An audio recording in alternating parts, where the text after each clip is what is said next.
In this video, we'll learn some of the basics of friction and also see an example problem that includes friction.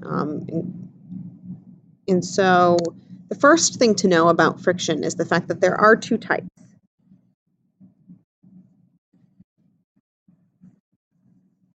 Those two types are called static and kinetic.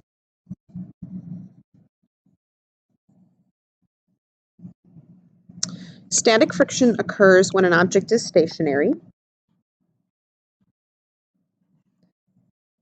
but it's only there if there is a force that static friction needs to oppose. In other words, if our object didn't have static friction, it would move because there's some force causing it to move. Whereas kinetic friction occurs when an object is in motion. We know that the equations for static and kinetic friction are similar, but they are slightly different. In that static friction's equation includes a less than or equal to sign, and kinetic friction's equation simply includes an equal to sign. Remember that F sub s or F sub n stands for static or kinetic friction. And this mu is the coefficient. It's simply a number without units that tells us about how much friction may possibly be present between the two surfaces. And that's a quantity that is related to the two surfaces that are in contact with each other, really the materials of those two surfaces. And then we know that F sub n stands for the normal force. A couple other important facts about friction. First of all, the fact that coefficient of static friction is always greater than the coefficient of kinetic friction. This is one of the reasons that it takes more force to cause an object to move rather than than the force that it takes to keep an object in motion when there is friction involved. Also, just a quick comment about that less than or equal to sign that we see in the static friction equation. We are able to make that into an equal to sign if there's something in the problem that helps us know that the maximum force of static friction is present. Otherwise, all we can know about static friction is that it's less than or equal to the coefficient of the normal force. One last fact about friction before we try out a problem dealing with friction is its direction.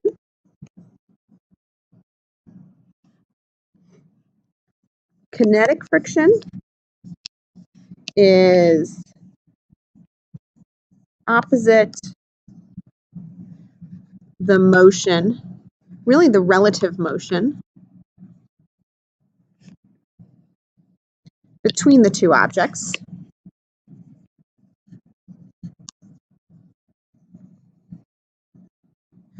While static friction is opposite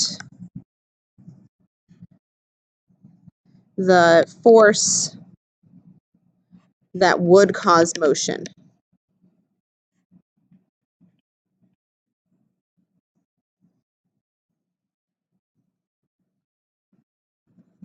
In other words, if there's a force pushing something to the right, but the object isn't moving, static friction would be pointed to the left. Or if something's on an incline and the gravitational force, a component of the gravitational force would be pulling it down that incline, but it's really stationary, that indicates that static friction is opposite that component of that gravitational force. Remember that regardless of what type of friction it is, friction is always parallel to the surface. And so it'll always kind of be along the surface that I'm sitting on. So let's try out an example problem. This is problem number 69 in your textbook in chapter 6. And in this problem, we have a student that is pushing a block across the ceiling of his room. We're told the coefficient of kinetic friction between the block and the ceiling, and we're asked to find the magnitude of the block's acceleration. As with any force problem, we'll start with a free body diagram. Our free body diagram in this case is going to include 4 forces. The one that's probably the most obvious to include first would be the gravitational force. We know that there's an applied force on this block. The book calls that P, so I'll label that as the same. We know that there's a normal force because it's touching a surface. We know the normal force is always perpendicular to that surface and pointed away from the surface toward the object. In this case, perpendicular to the surface would mean up or down, because my surface is the ceiling that we see right here. And since it's always away from the surface toward the object, that means the normal force must be pointed downward. I'm going to guess it's a smaller magnitude than my gravitational force. Though since we're really not given the information, that's simply a guess. And finally, I need friction. I'm told that there is friction. And if I think about this situation, I can figure out that my object would really be moving to the right in this situation due to this push force. And so that tells me that kinetic friction is going to be pointed left. Once I have my free body diagram, we know our next step is to write net force equations. And I'll split up my x and y components as we've done in the past. So the net x component of force can be found by doing the x component of my applied force P minus the force of kinetic friction. I'm subtracting the magnitudes of these two forces, which is why I'm not including vector symbols here. And I know that would be equal to mass times the x component of my box's acceleration. If I were to do the same thing for the y components, I'd have the y component of my applied force, which is pointed upward. I'd subtract from that the normal force and the gravitational force, since they're both pointed downward. And that would equal the mass times the y component of acceleration.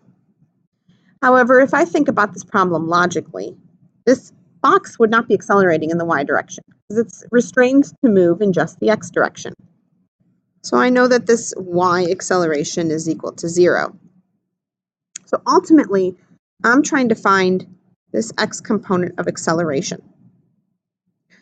Looking at the information I have, I know the magnitude of force P, and I know its angle, so that means I can find the x component of that force. But I'm not given the force of kinetic friction, but rather I'm given the coefficient. So I know that the force of kinetic friction is equal to the coefficient of kinetic friction times the normal force. Since the normal force isn't something I'm given, I'm going to have to rely on my net force in the y direction equation to calculate that value. Specifically, the normal force is equal to the y component of my applied force minus the gravitational force. Okay, so the y component of the applied force can be found by multiplying the magnitude of that applied force, which is 80 newtons, by the sine of theta, which in this case is 70 degrees. And I know that gravitational force can be found by multiplying mass times the gravitational acceleration, or 5 kilograms times 9.8 meters per second squared. Remember that since there's no vector symbol on top of this FG, I'm just looking at a magnitude, which is why I don't have a negative sign in front of my 9.8 meters per second squared.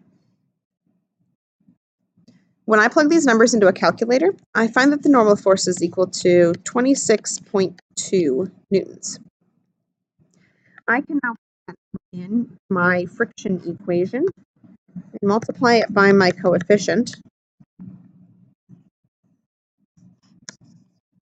which yields a frictional force of,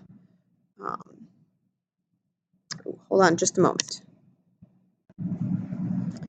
a frictional force of 10.5 newtons. And finally, I can plug that frictional force into my equation and calculate my x component of my acceleration. I will, of course, solve for that x component of my acceleration in variables first. And so I'd have that the x component of acceleration is equal to the x component of the force minus the force of kinetic friction divided by the mass of my object. The x component of that force could be calculated by doing 80 newtons times the cosine of 70 degrees minus 10.5 newtons, which is what I got for my frictional force, divided by 5 kilograms. When all of this is plugged into a calculator, I find that the x component of my acceleration is equal to 3.4 meters per second squared, which means my overall acceleration could be expressed as 3.4 meters per second squared to the right. We'll do lots more practice of problems including friction in class.